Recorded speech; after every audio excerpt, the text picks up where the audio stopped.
చాలా సంతోషం. రైతుల్ని ప్రోత్సహించే విధంగా మరి ఇలాంటి కార్యక్రమాలు చేపట్టడం, మరి వృక్షో రక్షతి రక్షిత అని మనం అంటాం, మరి ధర్మో రక్షితో రక్షిత అని మనం అంటాం. ధర్మాన్ని ఏ రకంగా అయితే మనం కాపాడుతామో వృక్షాన్ని కూడా అదే రకంగా కాపాడాలని వృక్షో రక్షిత రక్షిత నినాదాన్ని తీసుకురావడం అనేది జరిగింది. ప్రతి రైతు ఒక కంకణం కట్టుకొని ప్రతి ఒక్కరు కూడా చెట్లు నాటలేని కార్యక్రమాన్ని తీసుకొస్తే తప్పకుండా సరైన సమయంలో వర్షాలు పడతాయి, ఎండాకాలంలో ఎండ తగ్గుతుంది, వాతావరణంలో ఎలాంటి మార్పులు చెందకుండా ఉండే ఆస్కారం ఉంటుంది. ఇది ఏదైతే నీలగిరి ప్లాంటేషన్ ఏర్పాటు చేశారో అదేవిధంగా ఆయిల్ పామ్ ప్లాంటేషన్ కూడా మనం ఏర్పాటు చేయడానికి కొంత ప్రయత్నం చేయాలి.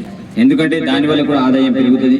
ఎందుకంటే ఆయిల్ పామ్ వల్ల చాలా వరకు దానికి కొంత నీరు అవసరం ఉన్నా దానికి కూడా ఇక్కడ ఎట్లయితే ఇప్పుడు పామ్ పాండ్ ఏర్పాటు చేసుకుని మనం ఏ రకంగా అయితే ఇక్కడ నీళ్ళ కోసం ఏర్పాటు చేస్తారో అదే రకంగా ఆయిల్ పామ్ విషయంలో కూడా కొంత రైతులందరూ కూడా దృష్టి సారించాలి. అదే రైతు ఏదైనా చేయాలనుకుంటే ప్రభుత్వం చేయడానికి సిద్ధంగా ఉంది. మరి యొక్క వనోత్సవ కార్యక్రమానికి ఆహ్వానించిన జిల్లా కలెక్టర్ గారికి, డిఆర్డీ గారికి, డిఎఫ్ఓ గారికి ప్రతి ఒక్కరు కూడా మనస్ఫూర్తిగా ధన్యవాదాలు తెలియజేస్తారు.